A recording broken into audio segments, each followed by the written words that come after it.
Michael Jordan is a legendary figure, as we all know, in sports. Maybe, though, it was always his destiny, but who knows what might have happened if his career had taken one small turn. Let's take a look now in the sports butterfly effect.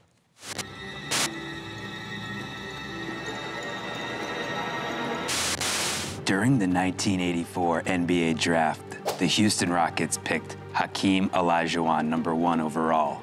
The Portland Trail Blazers made a bold move at the 2 spot. Despite already having Clyde Drexler, the Blazers took fellow shooting guard Michael Jordan instead of promising young big man Sam Bowie. The Chicago Bulls squealed with delight as Sam Bowie fell into their arms at the #3 pick. The Blazers' injury curse struck Michael Jordan from day one with the team. He spends his entire career injury-prone, never able to play a full 82-game season. Depressed by his injuries, Jordan decides to retire in 1989. But because Portland doesn't have a baseball team, Jordan starts a grunge band, Space Pearl Jam.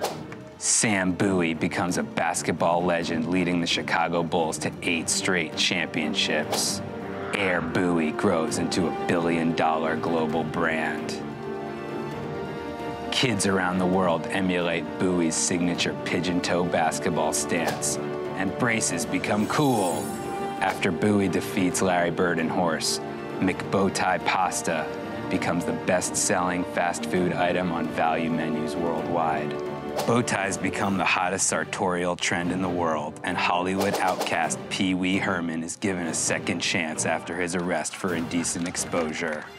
Herman bounces back to win Best Supporting Actor for his role as the Oakland A's assistant GM in Moneyball. So intimidated by Herman's acting prowess, Ashton Kutcher never follows his dream of becoming an actor, and the movie Butterfly Effect is never made, which means the phrase butterfly effect never enters the lexicon. And that has been sports alternate endings. Amazing, though. If you just go back in history and sort of watch that unfold, you know, obviously in different circumstances there because we took it down a whole different place. But if the Bulls hadn't got Jordan, if it hadn't have happened, you know, this was amazing. And when I was watching it, I also thought of the other butterfly effect in theory that what if Jordan had gone to the Portland Trail Blazers and been a sensation for the Trail Blazers? Yeah. And the Trail Blazers won 6 titles with him. And then, you know, Portlandia would have happened 20 years earlier. Right. Yay. And he's there in, Portland.